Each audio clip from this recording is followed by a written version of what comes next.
Greetings, students.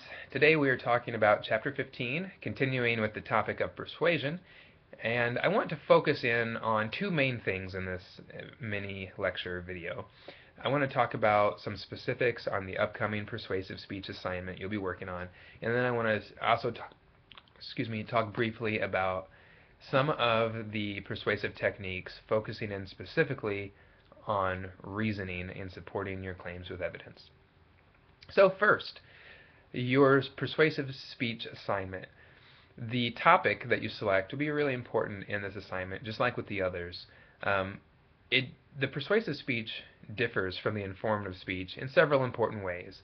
In the informative speech, you're just supposed to be a reporter, just giving us the facts, being neutral. That is exactly the opposite of what you're supposed to do in this upcoming persuasive speech.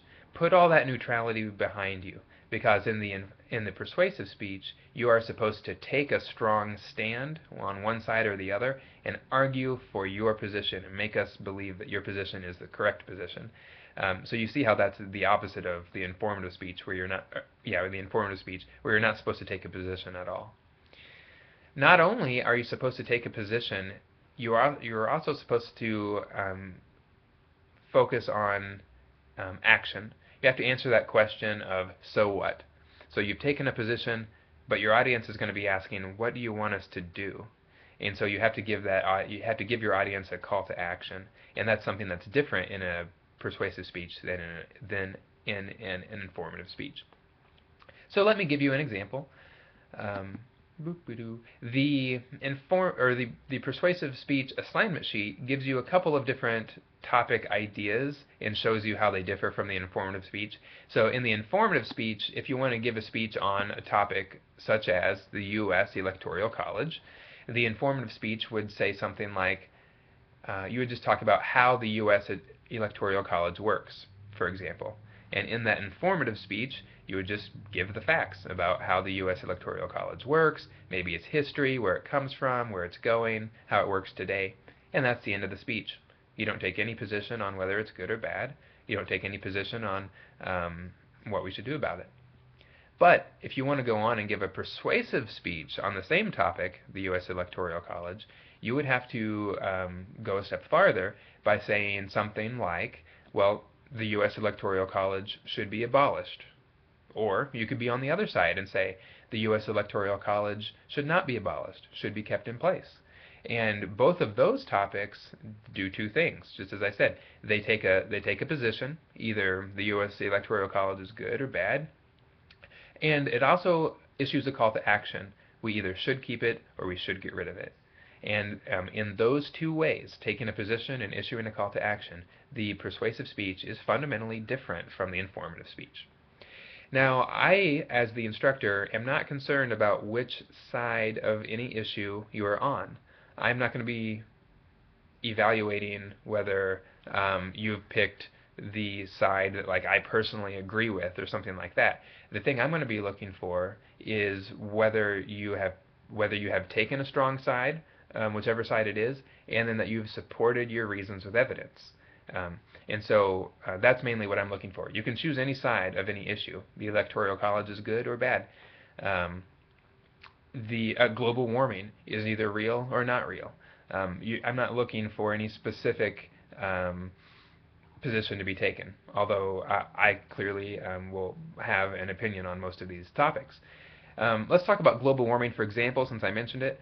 I mentioned whether it was real or not, but keep in mind that just saying that something is real or not is not enough in a persuasive speech, because that formulation of the topic does not go on to action. You have to say, if you think global warming is real, you have to answer that question, so what? Real, so we should maybe cap global carbon emissions by the year 2017, or real, so we should stop driving cars or switch over to electric energy so that we're not putting out CO2 emissions, or whatever. Or if you think that global warming is not real, then still that's not enough. You have to go on and say, well, what action should be taken? What laws should be passed because of that reality or lack of reality? Okay. I mentioned supporting your claims with evidence, and I want to talk about that for just a few minutes. The old saying is that you are not entitled to your own opinion. You are entitled to what you can support with evidence. And that saying is true in the persuasive speech context in any event. It is not enough just to make a claim. You must support that claim with evidence. Now, that's not so different from the informative speech. In the informative speech, you had to cite everything you said. If you made any claim that was not common knowledge, you had to tell us where that information came from. The same thing is true with the persuasive speech. It's not enough just to make an argument or to have reasoning and to communicate that reasoning to the audience. You also have to tell your audience where did that reasoning come from. You're making an argument, but what backs up that argument? And so that's what you'll be doing in the supporting material of the speech. The book talks about several different things that you can try to do to support your reasoning with evidence. It says that you might cite some facts, you might cite some examples, you might cite some opinions, you might cite some statistics. Any of those things will function to back up what you're saying. It's important that whatever you say is well backed up. But let's talk about those four things for a second. If you cite a fact, is that fact well established from a source that knows what it's talking about? Because that's what you need in a persuasive speech. If you're citing an example, is that example a representative example that really applies to the situation you're talking about, or are you talking about some extreme example that is kind of an outlier that doesn't really apply to most people? If you cite an opinion, is that an expert opinion? If not, make sure that it's clear to us why we should care about that person's opinion. If you're citing a statistic, is that statistic a real statistic or a fake statistic? Because as you guys know, there are tons of statistics just floating around on the internet that people just made up, drawn out of the air, that were never actually based in any qualified, credible scientific study. So once again, you do want to cite facts, examples, opinions, statistics, but you want to make sure they're good facts, representative examples, expert opinions, and real statistics. So aim as high as you can to support your reasoning with the best evidence you can find to really back up, okay, here's what I'm saying, here's the position that I'm taking, and here's why my position is the right position, here's the action I think we should take, here's why that action will work.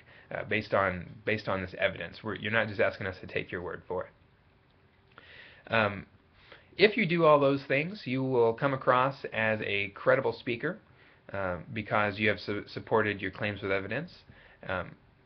You want to add this to the other things you do that will make you credible, such as having a well-organized composition, such as having a polished delivery. All of those things work together to make you credible. And nowhere is credibility more important than in the persuasive speech. Because if the audience doesn't think that you, the speaker, are credible, it's very hard to be a source of, it's very hard to accomplish your persuasive goals.